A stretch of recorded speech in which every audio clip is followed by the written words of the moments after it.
অসমতে আমি mobile phone নিৰ্মাণ কৰা কাৰখানা খুলিব খুজিছো।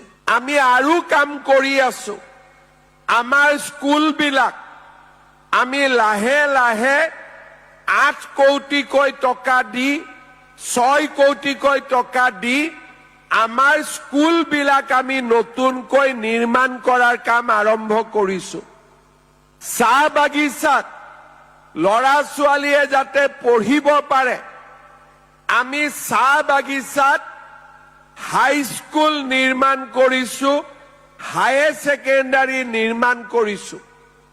কলেজত যাতে সকলোৱে সিট পায়, আমি নতুন নতুন কলেজ নিৰ্মাণ কৰিছো। আমাৰ লৰা ছোৱালীয়ে যাতে ইউনিভাৰ্চিটিত পঢ়িব পাৰে, আমি নতুন নতুন বিশ্ববিদ্যালয় নিৰ্মাণ কৰিছো। আমাৰ লৰা ছোৱালীয়ে যাতে মেডিকেল পঢ়িব পাৰে, আমি অসমত 25খন মেডিকেল কলেজ বনাই আছো, 15খন হৈ গল।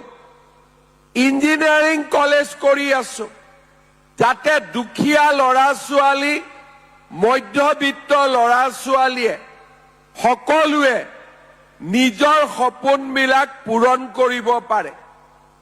এতিয়া বহুতে কয় যে পঢ়া শুনা কৰি আমি কি কৰিম? আমি কি কৰিছো যে পঢ়া শুনা কৰাৰ পিছত আমি লৰা ছোৱালীক মেৰিটৰ ভিত্তিত চৰকাৰী চাকৰি দিছো। আজি আমাৰ অসমত তোমালোকে দুদিন পিছত স্কুলত পঢ়িবা সেমি কণ্ডাক্টৰ চিপছ। আমি নতুন নতুন উদ্যোগ আনিছো। অসমতে আমি মোবাইল ফোন নিৰ্মাণ কৰা কাৰখানা খুলিব খুজিছো। এৰোপ্লেনত উৰিব পৰা তেল নিৰ্মাণ কৰাৰ ধৰণৰ আমি নতুন নতুন উদ্যোগ স্থাপন কৰিব খুজিছো। কাম আৰম্ভ হৈ গৈছে।